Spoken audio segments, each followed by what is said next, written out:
em um universo de mistérios, convido-te a explorar as profundezas da alma e encontrar luz nos ensinamentos divinos que permeiam nossa jornada espiritual. Neste espaço de reflexão, que nossos corações se abram para a transcendência e descubram a essência sagrada que nos conecta à divindade.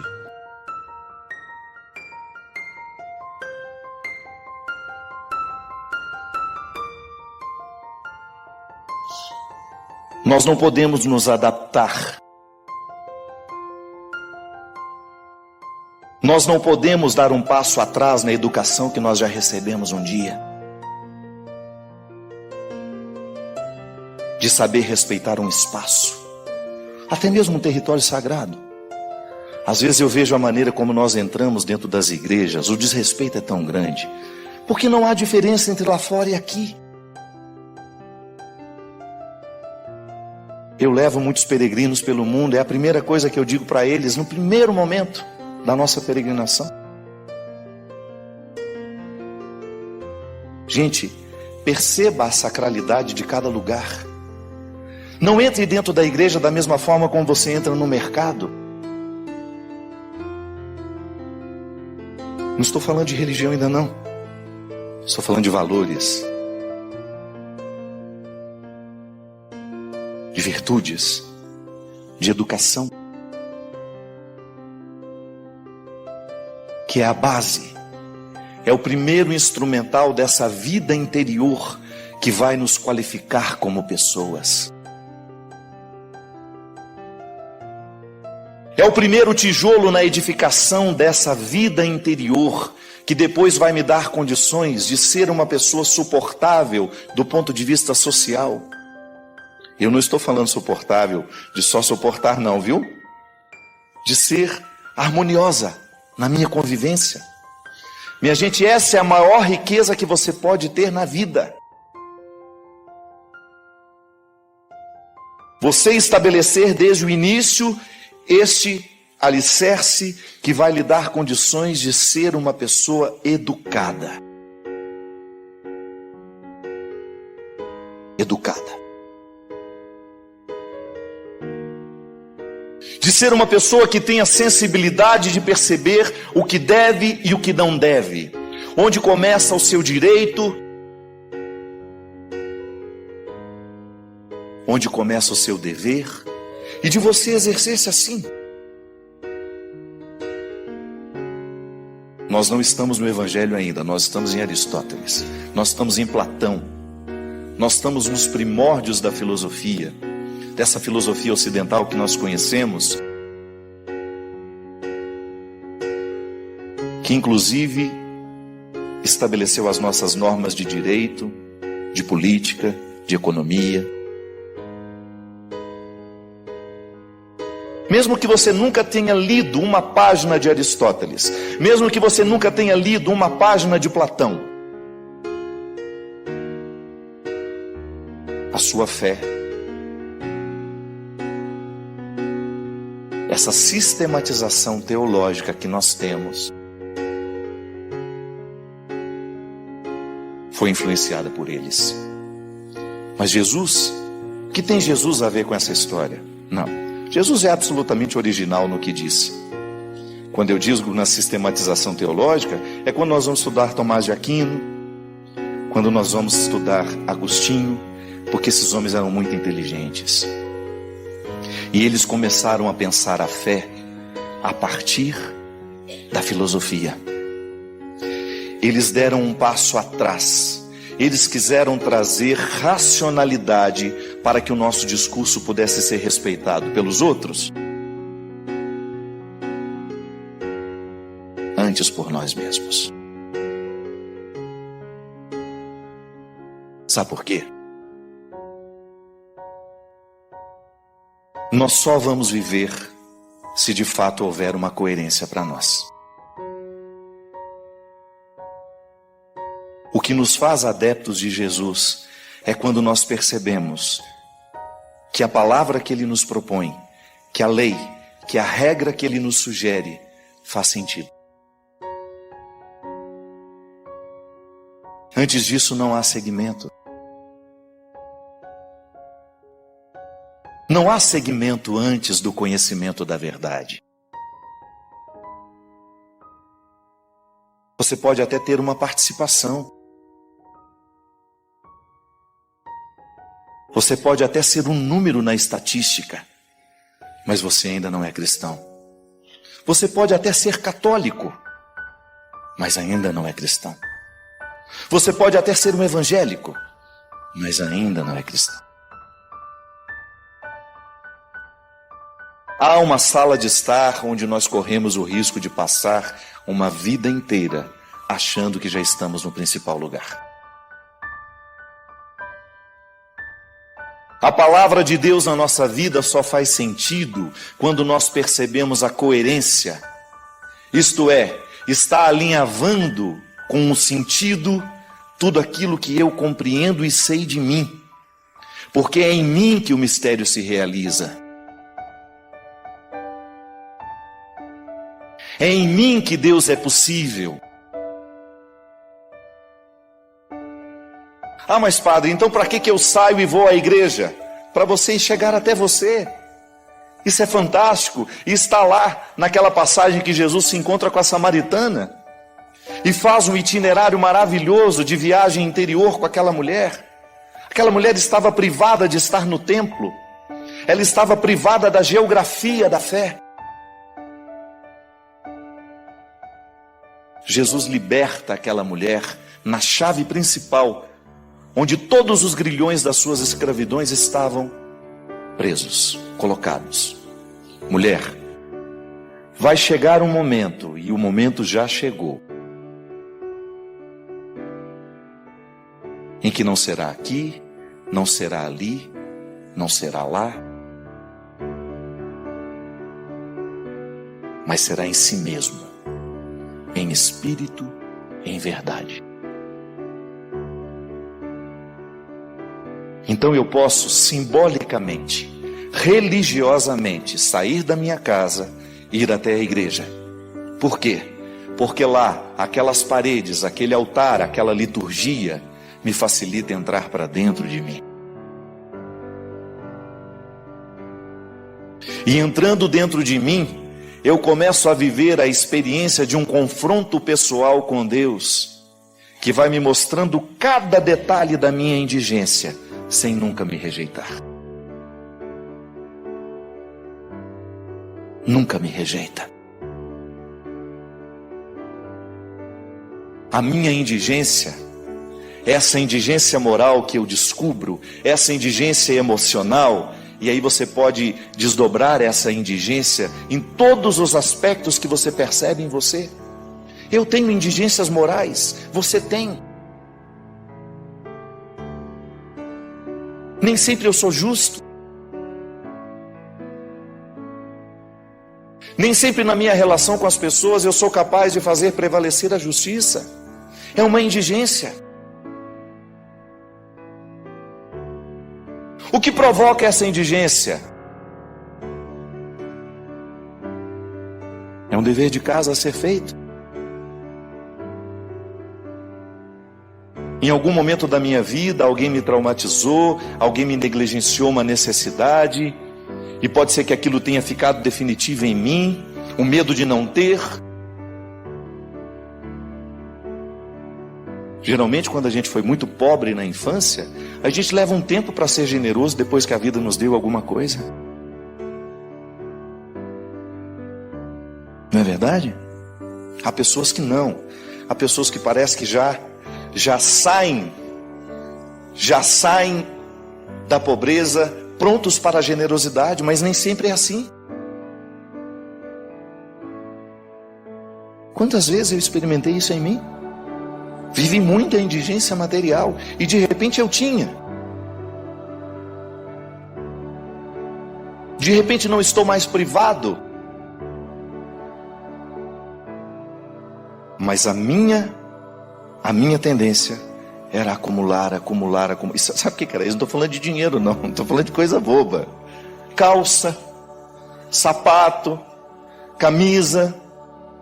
Gente, eu sou daquela geração que tinha um sapato 2, 3 anos, que usava até aquilo furar por baixo, A gente colocava uma fita isolante para evitar o buraco aparecer. Os dedos já não podia nem levantar. Eu sou dessa fase. Experimentei muito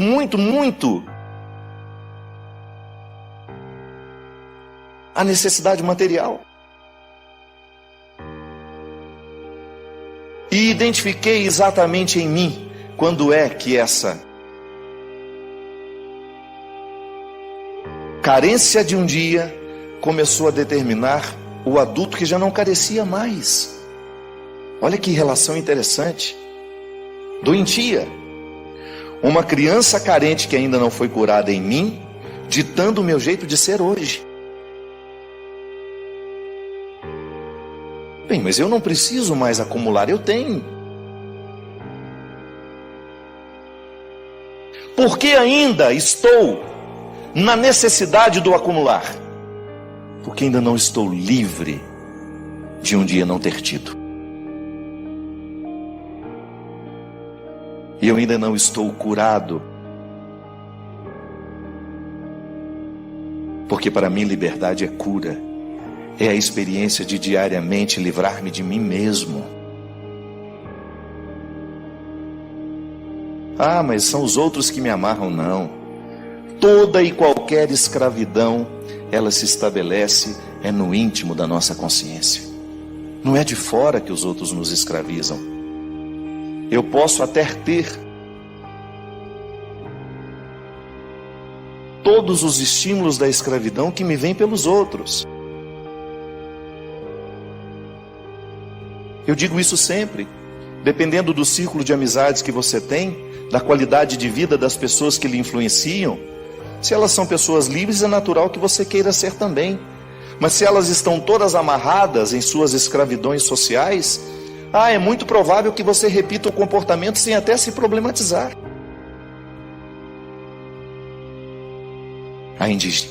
A indigência moral, ela não é a superação da indigência moral, não é processual, assim como é a superação da indigência física. O controle, digamos, porque indigentes físicos nós seremos a vida inteira. O seu corpo continua limitado. A sua pele continua sem ser posta ao sol. Desculpe-me, é o sol também, né?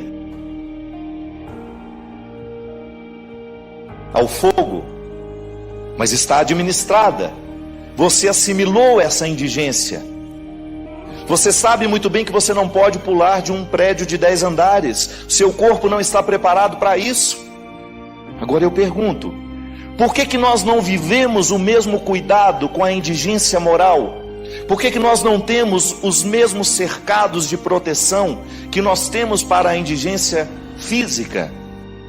Mas eu achei interessante porque ela está vivendo um pouco um conflito que tem sido muito comum nos dias de hoje.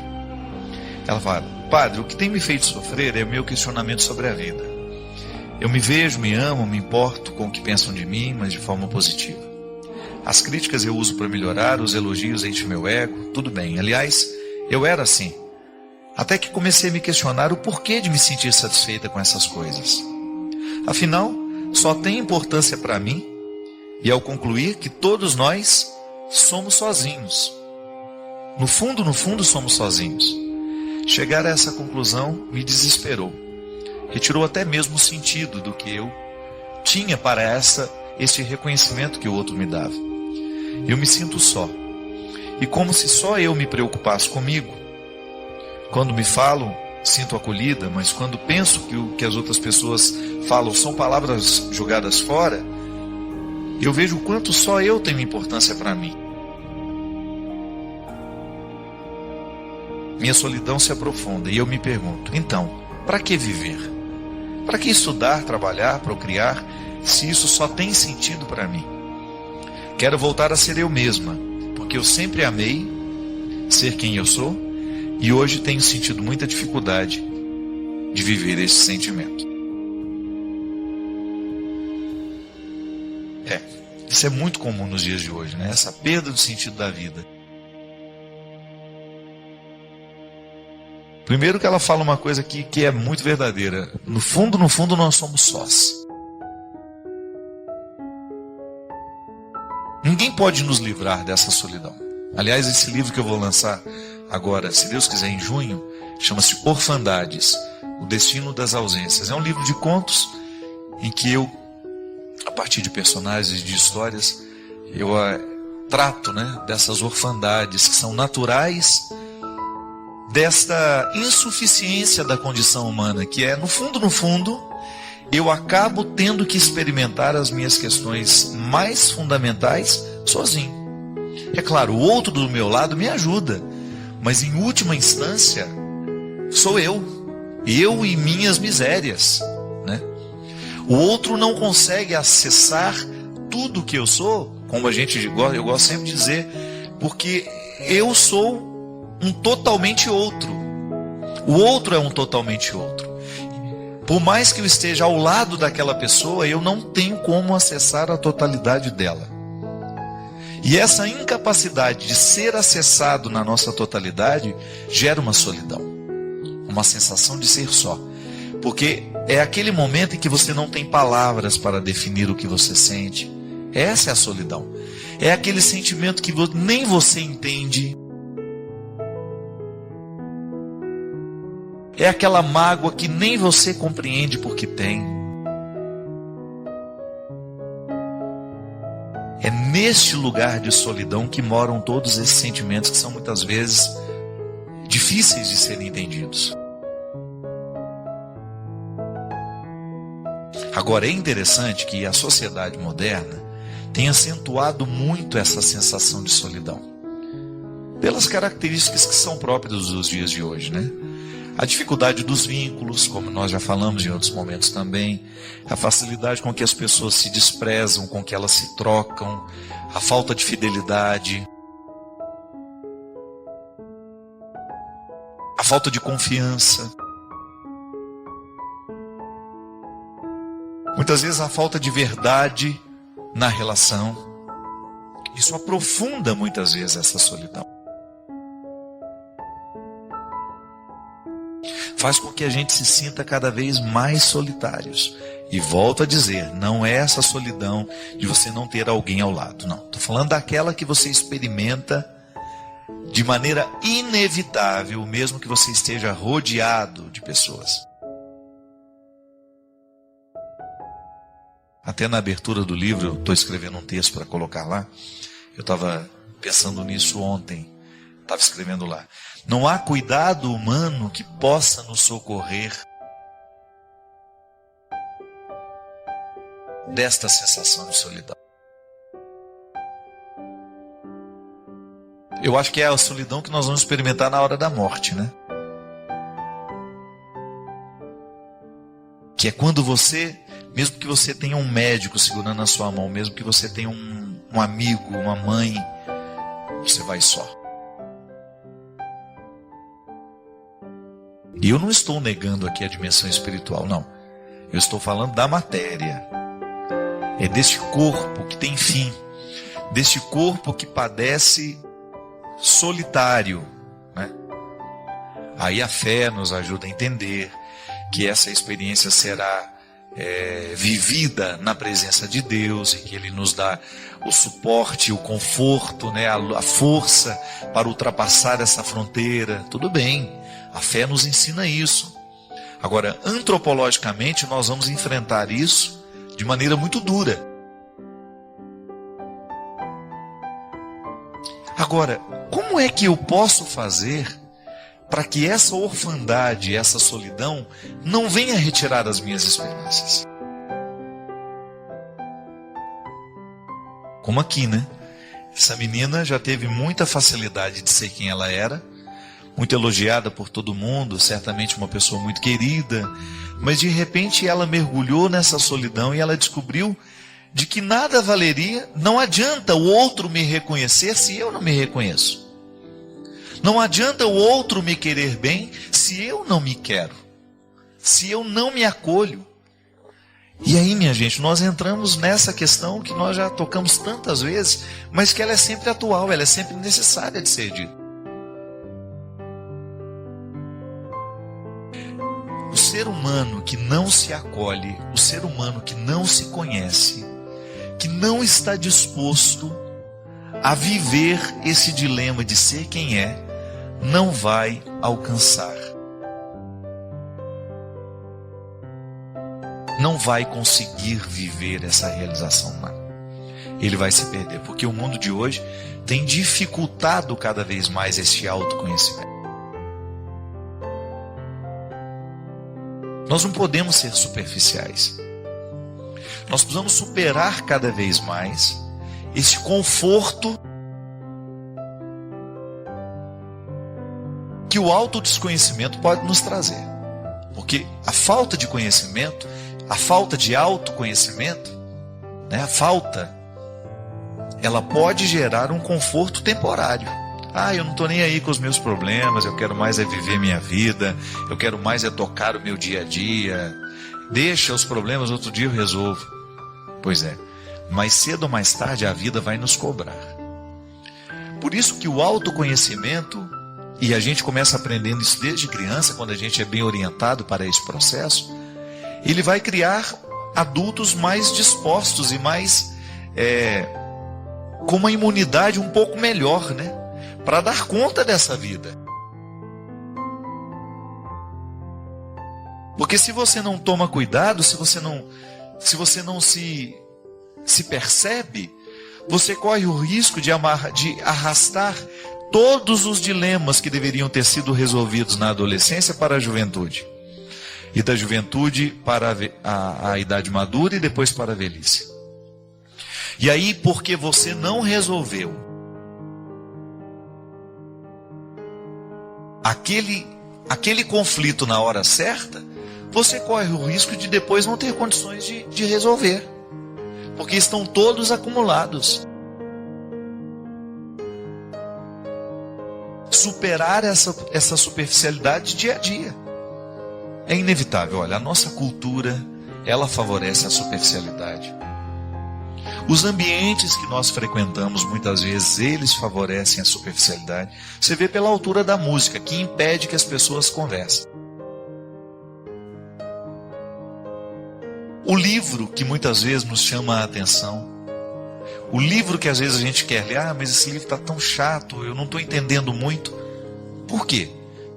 Porque aquela leitura está te retirando da zona de conforto.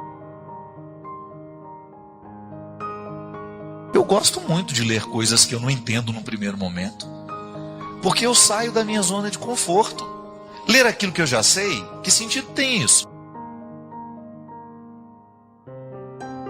Eu preciso o tempo todo sair da minha zona de conforto. E isso é existencial. Se eu quiser dar conta de mim, se eu quiser lidar melhor comigo, eu tenho que sair da minha zona de conforto. E como é que eu saio da minha zona de conforto? Na minha convivência, no meu encontro com os outros, com os que são diferentes de mim. E até mesmo com os que são meus amigos e que são parecidos comigo. Também posso sair da zona de conforto, desde que eu permita que aquele relacionamento não seja superficial. Pelo amor de Deus, nós não podemos ter uma postura superficial. O nosso desejo tem que ser alcançar sempre o mais profundo de nós mesmos.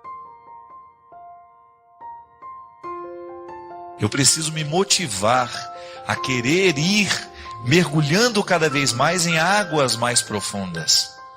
É a proposta de João Paulo II naquele tempo, que ainda continua atual. A proposta de Jesus para nós é essa. Vamos sair da margem, vamos aprofundar. O nosso processo de fé pode nos favorecer isso. Porque se a gente não aprofunda, minha gente, nós não saberemos entender essa solidão e não saberemos administrar. A superficialidade, ela não favorece a experiência da solidão. Isso é um fato comum. Eu não suporto ficar sozinho. Isso não pode. Eu não suporto parar de trabalhar. Eu não suporto ficar quieto. Que isso? Mas eu sou assim. É aí que está a zona de conforto. A palavra eu sou assim ela significa a zona de conforto. Mas quem disse que você tem que ficar assim a vida inteira?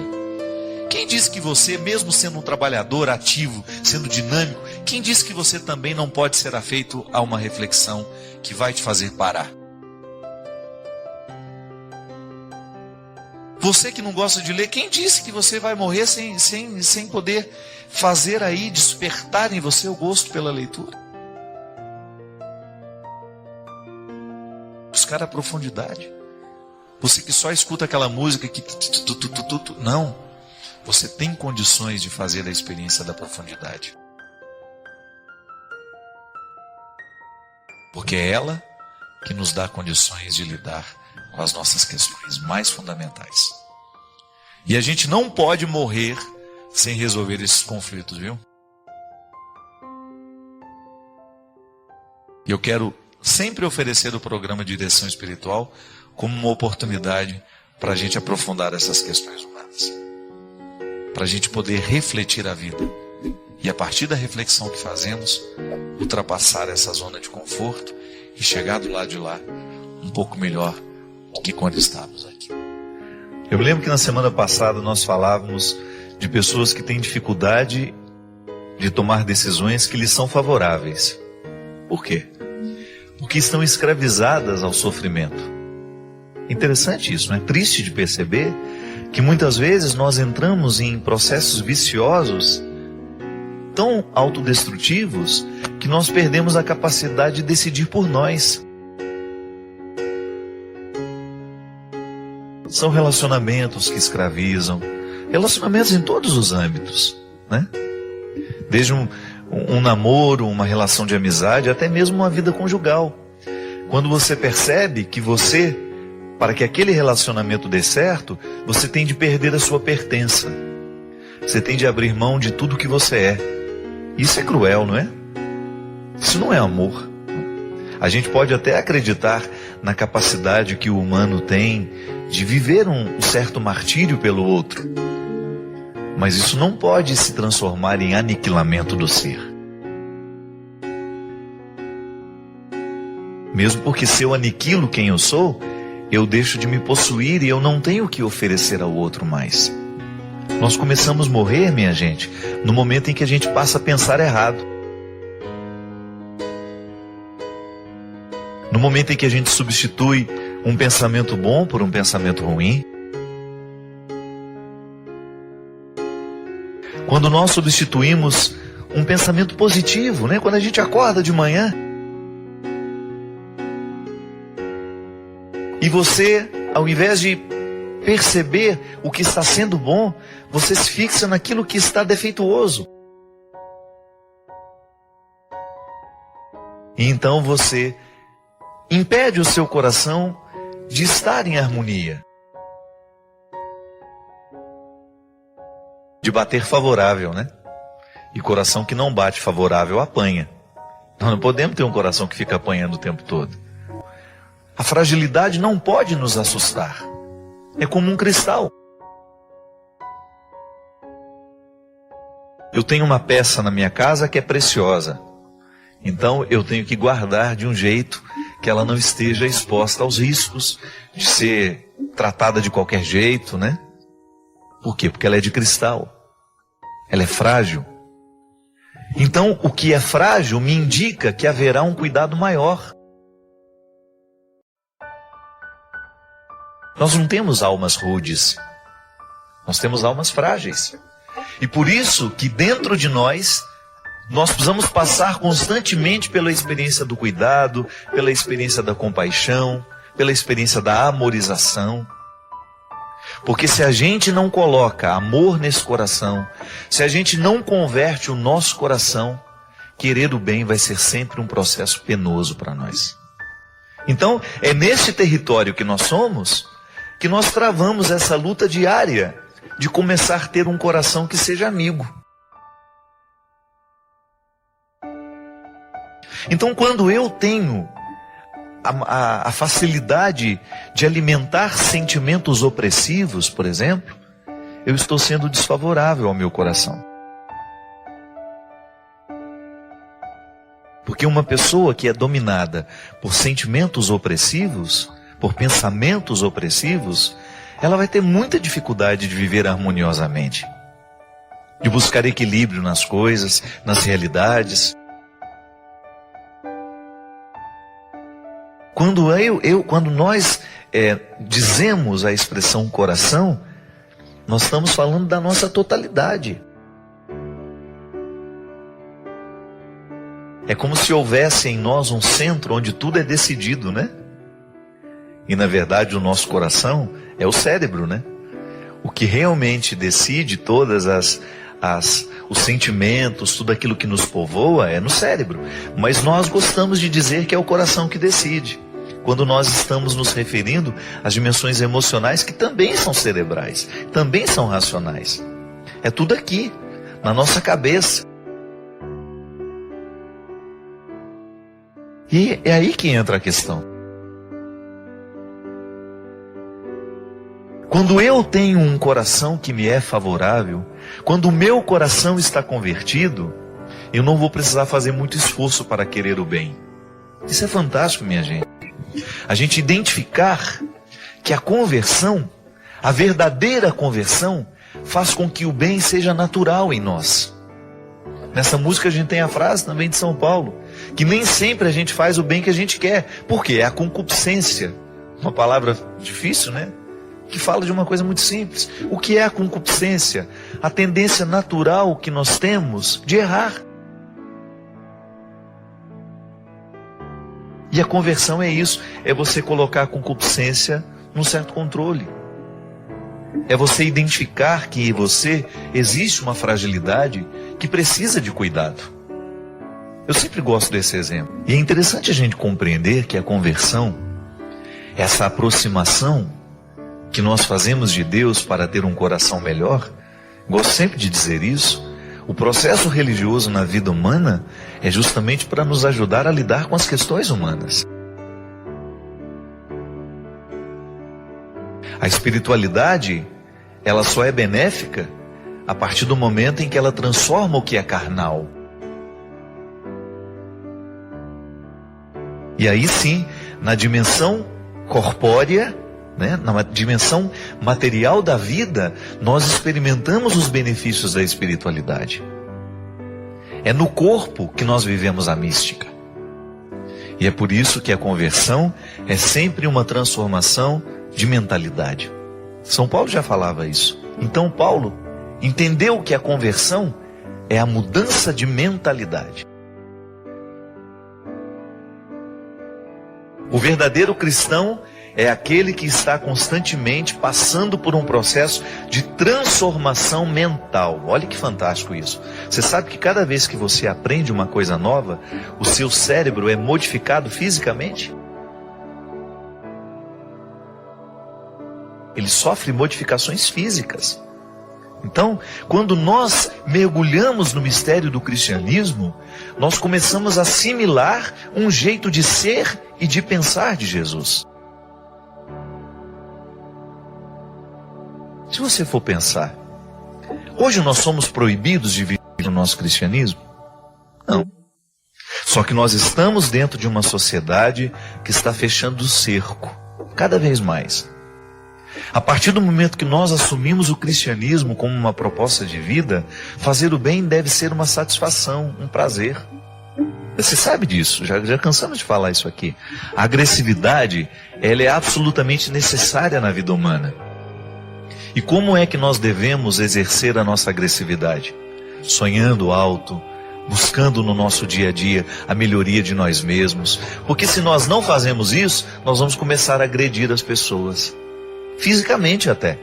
Vamos agredir com as nossas palavras, vamos agredir com os nossos gestos, com a nossa postura. Existem pessoas que nunca levantaram a mão para dar um tapa no outro, na outra pessoa, mas é agressiva o tempo todo. A agressividade que nós precisamos ter é aquela que não nos permite ficar estacionados naquilo que nós já alcançamos de nós mesmos. Essa sim é a agressividade a que Jesus se referia. Que Jesus dizia que é preciso ser violento para conquistar o reino dos céus. Mas não no sentido de retirar a espada e sair matando todo mundo que passa pela nossa frente, não. A violência tem que ser quando você se encoraja para matar tudo aquilo que em você é nocivo. Tudo aquilo que em você é diabólico. Tudo aquilo que em você, aquilo que em nós é prejudicial a nós mesmos. E juntos a gente vai fazendo esse mundo ser cada vez melhor. Porque onde uma pessoa estiver fazendo o bem, o mal não terá oportunidade de crescer. E para isso vivemos. Toda oportunidade que eu tive de ficar com a minha mãe, de uns anos para cá, eu sempre ficava com essa consciência, em essência. Eu estava no momento presente. Eu quis estar. Primeiro porque eu descobri que eu tinha pressa, minha mãe não. Eu tenho destreza para andar, minha mãe não. Então eu fui entendendo que amar é entrar no tempo do outro, no compasso do outro. Então todas as vezes que eu pude estar com ela, eu quis estar no tempo dela, não impor o meu tempo a ela, que ela não suportaria. E toda e qualquer oportunidade que eu tinha, mãe, como eu era naquela época? Porque a minha mãe viu um Fábio que ninguém viu. Então ela tinha algumas informações que morreram com ela, acabaram com ela. Aliás, eu acredito que o maior desconforto de perder mãe, eu não imaginava que seria tão cruel, é justamente você saber que você perdeu o significado mais estreito que você pôde viver em termos de vínculo. É o vínculo mais estreito que a gente pode experimentar, é ser filho de alguém. Quando eu soube que a minha mãe estava com Covid, eu já comecei a saber que ela não suportaria aquela doença. E quando eu precisei viver o processo de ir me despedindo dela, os passos tortuosos, quem está nos acompanhando agora em casa, que teve alguém hospitalizado com a doença, sabe do que eu estou dizendo.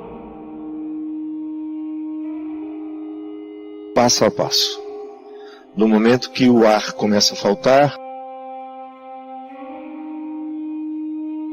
eu me lembro que a equipe que estava cuidando da minha mãe, muito generosamente, permitia que eu falasse com ela.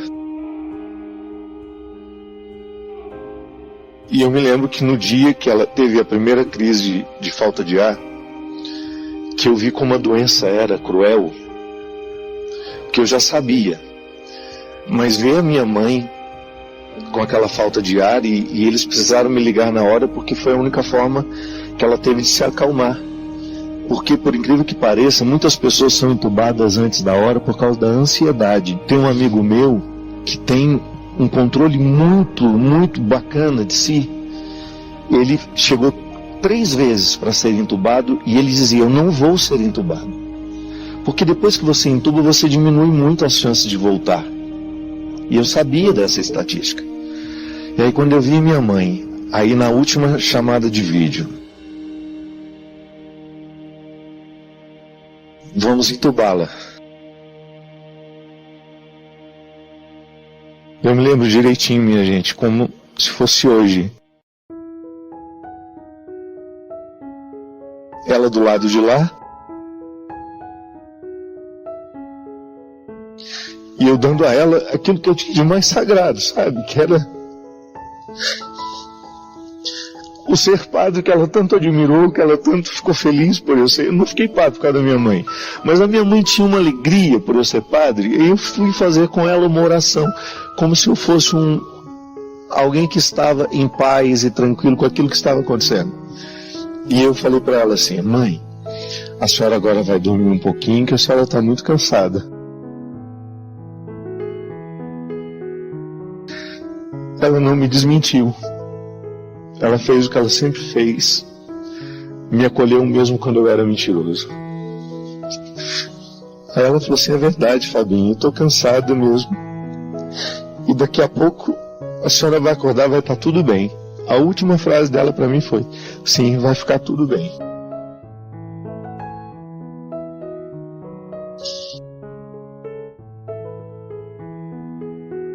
E aí vem a outra crueldade da doença.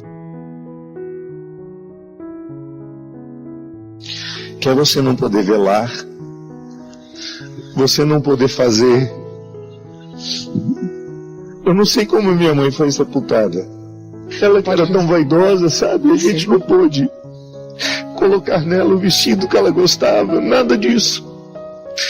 Quando eu cheguei assim, na porta do cemitério, foi uma cena, sabe aquela coisa que você sabe que você nunca mais vai esquecer aquilo? Quando o carro parou, infelizmente, o carro que me levou parou assim 3 metros atrás do carro funerário. E quando eu desci do carro, que eu olhei, eu vi o caixão da minha mãe. E eu olhava para aquela cena e eu pensava, meu Deus do céu, eu não conseguia andar. Parecia que eu estava paralisado, sabe? Eu olhava para aquele caixão e eu pensava assim, nessa caixa está a mulher que eu mais amei na vida.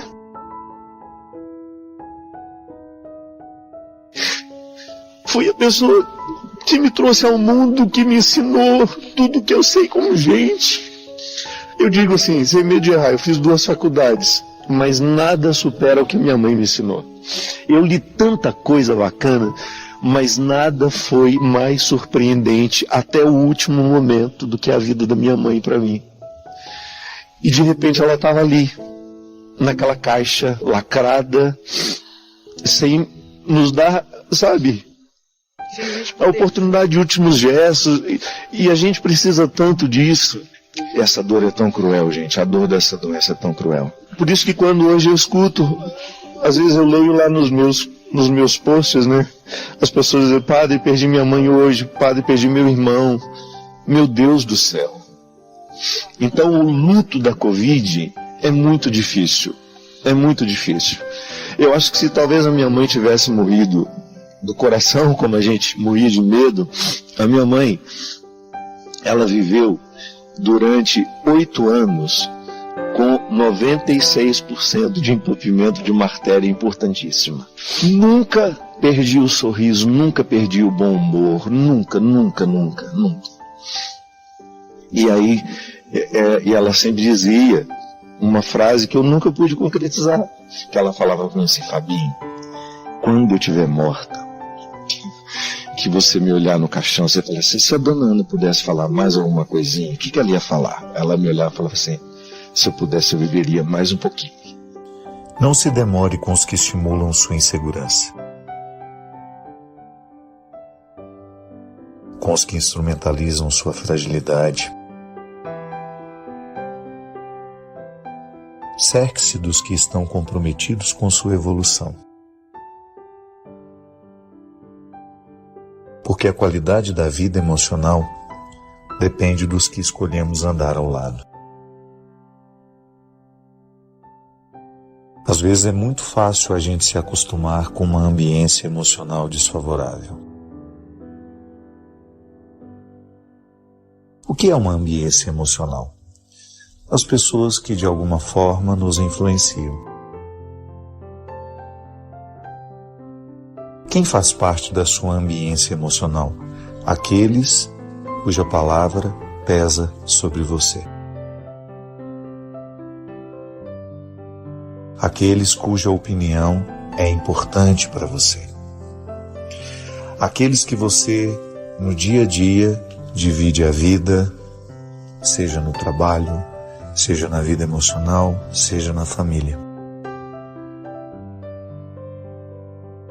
Às vezes nós nos acostumamos com uma ambiência emocional desfavorável. É aquela pessoa que nos critica o tempo todo, parecendo querer o nosso bem.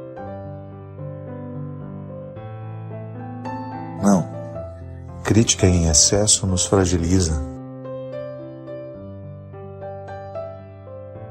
E a gente identifica facilmente quando uma crítica está a nosso favor.